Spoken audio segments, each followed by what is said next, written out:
Amiri na ule ene lati avida gbo agbon we gbegbe. Agbọ̀ndọ̀. Amiri na ule ene lati avida gbo agbon we gbegbe o. Agbọ̀ndọ̀. Uga uga o, okewe wo da o la anu ye gbese o. Agbọ̀ndọ̀. Uga we mi ese o, okewe wo da o la anu yin se ko. Agbọ̀ndọ̀.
Ẹgbẹ́ o ọrịa eni tọzara ẹgbẹ́ ọsì òkú ìsàgẹ̀ o láwo.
Kwese o ukpeso wa uti anori ekwe nuge kwese aga kuti agbegbe riata obi tendo ama give me na mi oma o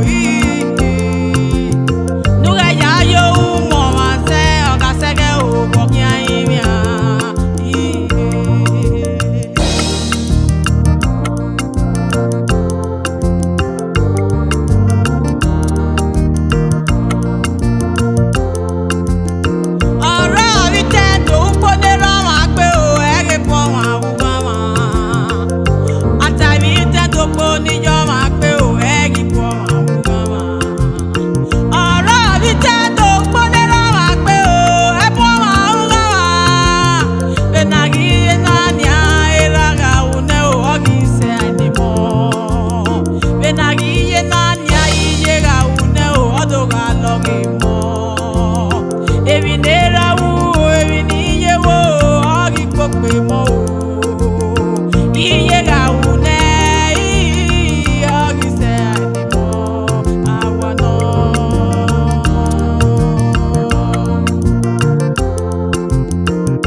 lele